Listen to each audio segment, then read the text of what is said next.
Jacayl kasta waxa uu leeyahay aasaasi sidoo kale tiir adag oo uu ku taagan yahay. Farxad walba iskama bilaabato, balse waxa ay leedahay farxaddaasi sabab uun oo ay ku bilaabanayso. Barashada Dayax-dal Nuurshe iyo sidoo kale Farxiyo waa mid waqtiyo kala duwan soo martay. Kuma uusan bilaaban xiriirkooda ballan fudud, balse waxay wada galeen ballan adag oo qof kasta uu xasuusan yahay qiimaha ay leedahay ballantaasi. Xiriirka Dayax iyo Farxiyo ayaa soo bilowday 7 sano ka hor, waxaana uu ahaa jacayl ka duwan jacaylada kale ee lamaanayaasha qaar ay wadaagaan. Farxad iyo murugaba waa ay wada qaybsan jireen labadooda, qofba qofka kale waa uu garab qaban jiray, ma ahayn dad iskhilaafa. Welina lagama soo sheegin qaylo gurigooda ka soo yeerta. Taasi waxay sii xoojisay xiriirka labadooda ka dhexeeya. Guurka iyo nolol cusub oo ay samaysteen ayaa sii qurxiyay jacaylkii ay isku qabeen labadooda. Waxay gaareen heer ay ganacsi ku fikiraan, isla markaana ganacsigooda waxa uu noqday mid ay isku garabsiiyaan labadooda. Waxa ay hanteen gabar ubax u ah, isla markaana u noqotay iftiinka u shida gurigooda. Aflagaado iyo cay aan xisaab lahayn ayaa lagu harqiyay labadooda, balse intii ay ka jafjafteen ayay jidka horumarkooda ay hore u sii qaadeen labadooda. Jacaylkooda waxa uu noqon doonaa mid qarniyo la hadal hayn doono, waa haddii Rabbi uu isku daayay labadooda. Dayax ayaa dhowaan soo bandhigay sawir ay wada galeen isaga iyo xaaskiisa muddo laga joogo 7 sano ka hor, balse xasuustaasi waxay dad badan tustay qoyskani inuu yahay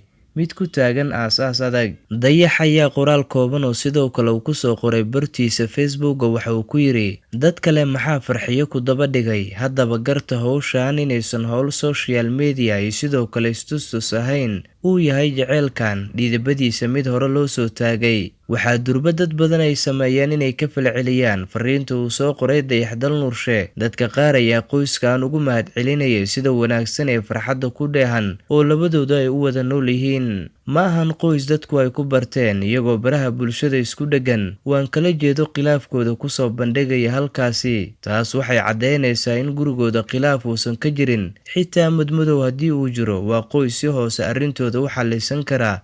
Marka loo eego qoysaska kale ee Soomaaliyeed qaarkoodna, 100% waa ay ka qurxoon yihiin.